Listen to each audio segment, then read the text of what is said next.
maandamano. Baada ya uchambuzi na ushahidi na taarifa kuhusu matukio ya wakati na baada ya uchaguzi mkuu kwa muktadha wa vifungu hivyo vya katiba,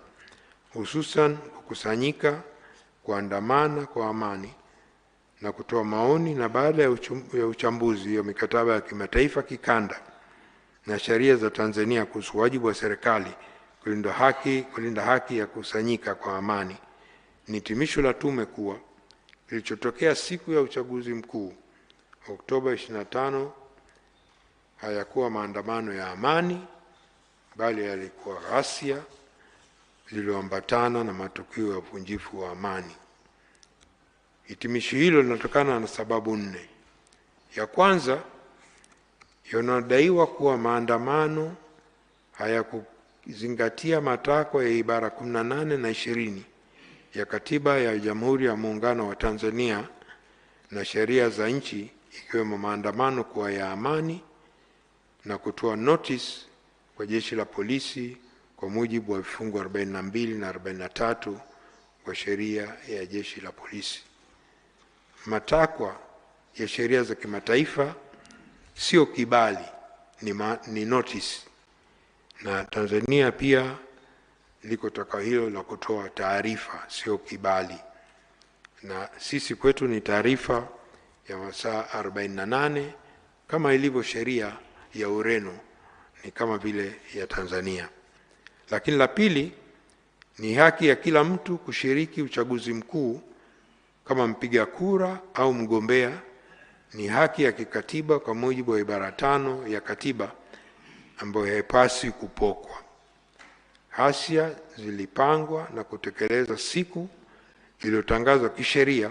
kwa ni siku ya uchaguzi mkuu. Hivyo kufanya ghasia siku hiyo ilikuwa ni kupoka haki ya kikatiba na kisheria za wananchi wengine, ikiwemo haki ya kupiga kura na kuchaguliwa. 3, washiriki wa ghasia za wakati na baada ya uchaguzi mkuu walibeba silaha za aina mbalimbali zikiwemo mawe, nondo, mkuki, sururu, fimbo, marungu, visu, vibiriti, vipulizi, bunduki, manati, kombeo, rato, mapanga, jambo ambalo haliruhusiwi kisheria katika maandamano ya amani. Hii ni kinyume cha sheria na taratibu za kimataifa, ibara 21 ya mkataba wa haki za binadamu na raia na kisiasa mwaka 1966, wa kikanda ibara 11 ya mkataba wa Afrika ya haki za binadamu za watu na binadamu mwaka 1981, na ibara 10 na 11 ya mkataba wa Ulaya wa haki za binadamu mwaka 50, na kitaifa ibara 18 na 21 ya katiba ya Jamhuri ya Muungano wa Tanzania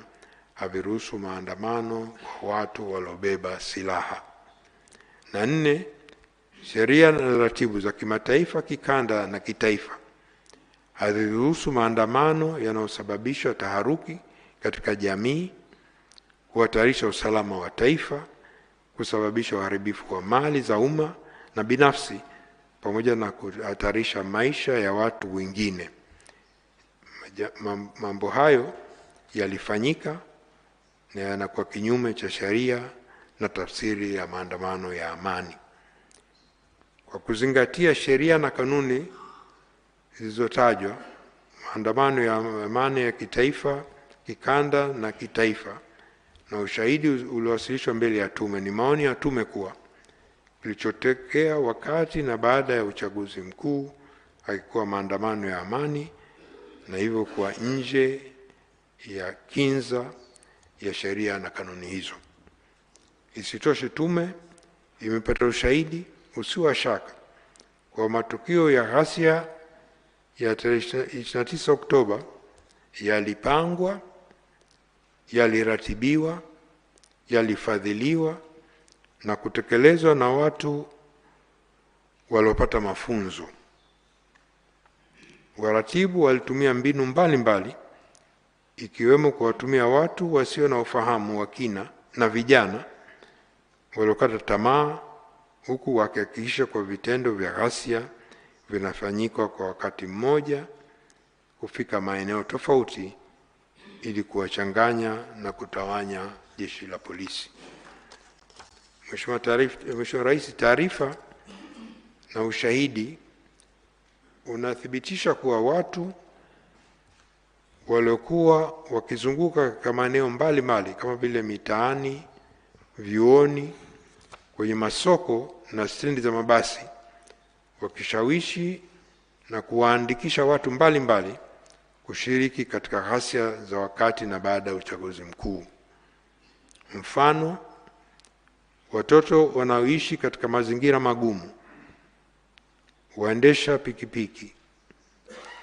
na wajasiriamali wadogo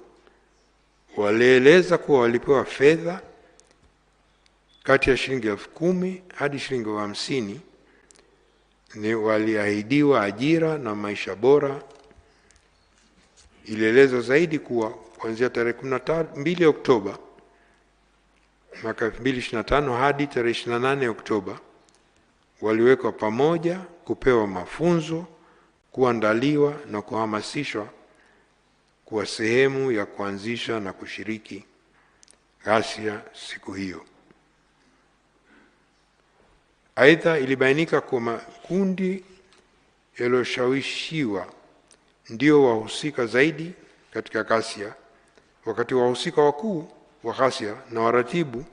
hawakuwepo kwenye maeneo ya matukio, hali iliyochangia kwa kasi kubwa kutokamatwa kwao,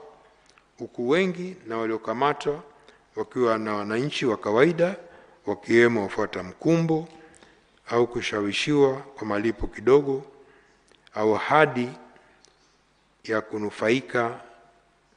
na mabadiliko yaliyopangwa bila kuwa na uelewa wa malengo halisi ya wahusika wa maandamano.